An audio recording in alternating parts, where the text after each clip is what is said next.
Oi, tudo bem? Boa noite para você que acompanha o Plantão TJ UFSC dessa segunda-feira e que agora fica comigo nesse último boletim do dia para conferir as atualizações do coronavírus aqui em Santa Catarina e também as atualizações divulgadas pelo governo do estado em coletiva de imprensa agora no final da tarde. Sobre essa coletiva de imprensa, a gente traz os dados divulgados hoje em relação aos números de casos confirmados em toda Santa Catarina, que chegaram hoje a 1.476 casos.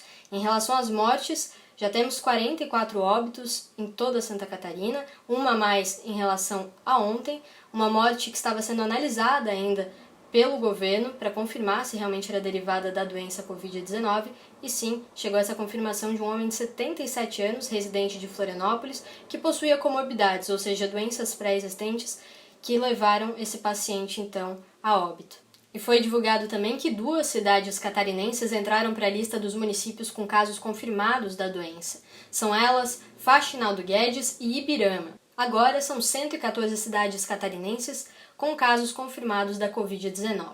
A maior quantidade de pacientes está em Florianópolis, com 263 casos.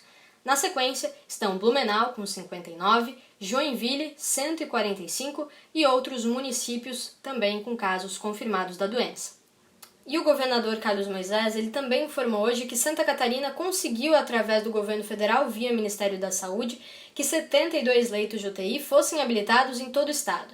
Gente, isso não significa a criação de novos leitos, tá? Mas sim a habilitação daqueles já existentes, só que eles passam, então, a ter um investimento do governo federal. Cerca de 9 milhões de reais vão ser investidos nessas UTIs, que vão ser disponibilizadas em hospitais que são filantrópicos, públicos e também aqueles próprios do estado que trabalham com credenciamento do SUS. Nessa habilitação de 72 novos leitos de UTI para Santa Catarina, 10 leitos foram em Chapecó, no Hospital Regional do Oeste, aqui no Hospital Regional de São José, no sul do estado, em Criciúma, 15 novos leitos, Hospital Universitário, 10 leitos, Hospital de Florianópolis, 10 leitos, Hospital Governador Celso Ramos, 8 leitos, 28 leitos, portanto, na capital do estado, em Lages, 9 leitos, no Hospital Maternidade Teresa Ramos, e também no Hospital Nossa Senhora da Conceição, aqui no sul do estado, em Tubarão. Então, um total de 72 novos leitos habilitados pelo Ministério da Saúde. Bom, e esses 72 leitos de UTI destinados aos casos da Covid-19 aqui em Santa Catarina vão custar, segundo o secretário da Saúde, Elton Zeferino, cerca de R$ 1.600 por dia para o governo federal. Agora a gente fala sobre os dados da segurança pública, sobre a fiscalização do isolamento em todo o estado. Foram divulgados pelos representantes da segurança pública na coletiva de hoje que somente cerca de 3% de todas as intervenções feitas vieram a infringir alguma norma. E também foi divulgado que no domingo, mesmo com as medidas de flexibilização, foi mantido o índice de 55,6% de isolamento em todo o estado. E também uma média de 45% do cumprimento durante os dias dessa semana. O governo lembrou que esses dados foram obtidos por uma empresa privada de forma anônima, que preservam a privacidade dos cidadãos.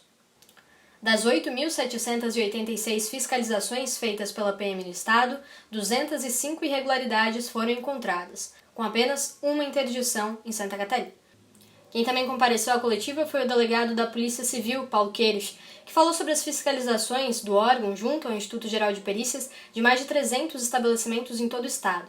Essa fiscalização levou ao fechamento de 4 fábricas aqui em Santa Catarina, que, segundo ele, estavam produzindo álcool em gel de forma adulterada.